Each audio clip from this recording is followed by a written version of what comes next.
ठीक है, जावेद साहब आप इस बारे में क्या कहेंगे? देखिए, कॉन्स्टिट्यूशन तो फिर अवाम के हकूक़ की भी बात करता है, कॉन्स्टिट्यूशन तो फिर वेलफेयर स्टेट की भी बात करता है, और कॉन्स्टिट्यूशन तो अवाम को हक़ रायदही का भी कहता है और अवाम की राय का भी एहतराम करने को कहता है।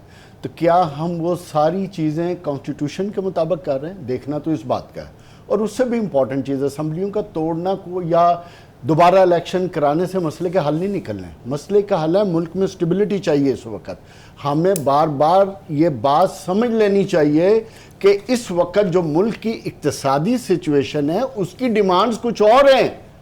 हमें मुल्क को इक्तिसादी तौर पे आगे लेके जाना है, ना कि पीछे की तरफ लेके जाना है। इस वक्त जो सिचुएशन बनी हुई है, इस सिचुएशन में मैं नहीं समझता कि इलेक्शन कराने से या असम्बलियाँ तोड़ने से आपको मुल्क में स्टेबिलिटी आ जाएगी। पॉलिटिकल अनार्की का सद्देबाब करने के लिए ज़रूरी है कि तमाम स्टेक होल्डर्स को, स्पेशली हुकूमत को और अपोजिशन को कहीं ना कहीं बैठना पड़ेगा, कहीं ना कहीं लाइन ड्रॉ करके मुल्क के बेहतर मफाद में, अवाम के बेहतर मफाद में बातचीत के ज़रिए मसले का हल निकालना पड़ेगा। यही एक ऑप्शन है। अगर आप इस ऑप्शन पे नहीं जाएंगे तो आपकी जो हालात मैशत के हुए हैं ये फर्दर और ख़राब होंगे। यह है आपका स्टेप 1। स्टेप 2 के तौर पे मैं समझता हूं कि अगर ये हो जाता है तो फिर आपको जो शहबाज शरीफ की एडवाइस है, मिसाके मईशत आज करें या कल करें, इसके अलावा मुल्क आगे नहीं चल सकता। हमें इसकी तरफ जाना है, हमें बातचीत के रस्तों को खोलना पड़ेगा। मैं समझता हूं इमरान खान ने ये बात करके एक ऑप्शन दिया, क्योंकि उनके पास तो ऑप्शन था, असेंबली का तोड़ना तो अगले आधे घंटे में भी कर सकते थे, but he has given a time to the government and to the people जो चाहते हैं, जो मुल्क के बेहतर मफाद में बातचीत को, मसाइल को बातचीत के जरिए हल करना चाहते हैं, उनको टाइम दिया है कि आओ बैठो, कोई सोल्यूशन निकालो।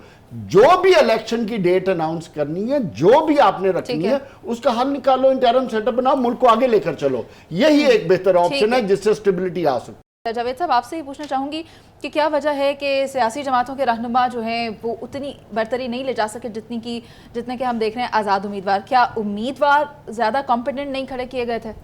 देखो, जो लोकल बॉडीज़ इलेक्शन होते हैं, इसमें एक तो चीज़ जो सबसे इंपॉर्टेंट होती है वो सिलेक्शन ऑफ द इंडिविजुअल्स होती है, कैंडिडेट्स होती है।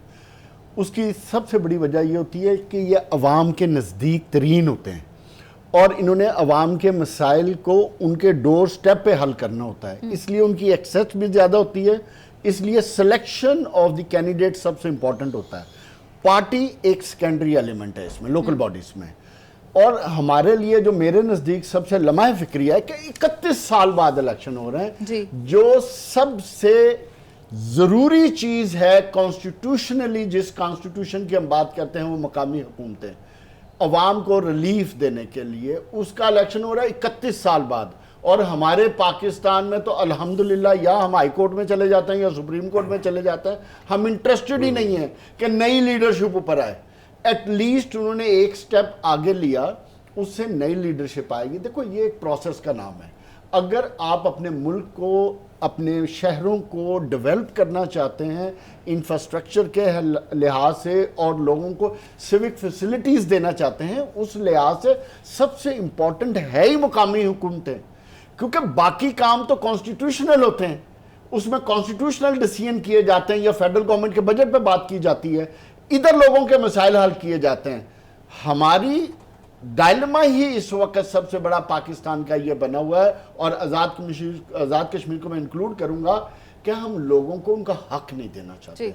हम सिर्फ अपना हक लेना चाहते हैं इक़्तिदार की शक्ल में, लेकिन अवाम को, जिसके लिए कॉन्स्टिट्यूशन है, जिसके लिए जमहूरियत है, उनको हमने हक नहीं देना। यह हमारा अटल फैसला है। और यही वजह है कि आज 75 साल गुजरने के बाद हमारे मुल्क की मईशत का भी यही हाल है, हमारी डेवलपमेंट का भी यही हाल है, हमारे अंदर पॉलिटिकल अनार्की का भी यही हाल है कि और हम बहैसियत कौम बन ही नहीं सके। क्यों? कि हम लोगों को राइट ही नहीं देना चाहते, लोगों की सुनना ही नहीं चाहते। लोग जो कहना चाहते हैं, करना चाहते हैं, अमली तौर पे इलेक्शन ही है ना। आपके पास दो ही तरीकेकार है ना, लोकल बॉडीज इलेक्शन जिनको हम मकामी हुकूमतें कहते हैं, सूबाई इलेक्शन और फेडरल हुकूमत। जब तक आप कॉन्स्टिट्यूशनली इस पर अमल नहीं करेंगे, ना मुल्क तरक्की कर सकता है, ना लोग तरक्की कर सकते हैं। जावेद, एक बात में वो डिस्प्यूटेड एरिया है, वी कैन नॉट इंटरव्यू। आप और मैं पाकिस्तानी, बट पीजे बात पता क्या है सर, वो डिस्प्यूटेड जरूर है, बट उधर let me कंट्रोल tell तो you- हमारा है let me ना, tell you- रिस्पॉन्सिबल तो हम है जावेद- अवाम को हकूक देने के लिए। लेट मी टेल यू, उनका अपना एक आइन है और Yes. उनकी कोई सूबाई हुकूमत नहीं है, सूबाई हुकूमत हाँ। फेडरल हुकूमत नहीं उनकी होती है। असेंबली तो है ना नहीं सर। नहीं, देखो वो उनकी है। उनकी है ना बेटे। हमारी हमें नहीं। उनके कॉन्स्टिट्यूशन के बारे में राय देते वक्त उस कॉन्स्टिट्यूशन देखना था, ये कब हुआ, कैसे हुआ, क्यों नहीं हुआ। प्लीज, है। उनका एक कॉन्स्टिट्यूशन है। करेक्ट, जावेद साहब, आप इस पर क्या कहेंगे? देखें, पाकिस्तान ने तालिबान के साथ मिलकर इनसे बातचीत शुरू की। उस बातचीत में जो चौधरी साहब ने 3 बातें की, उन बातों को पाकिस्तान ने बॉटम लाइन रखा कि इस पर पहले एग्रीमेंट होगा तो बातचीत हो सकती है।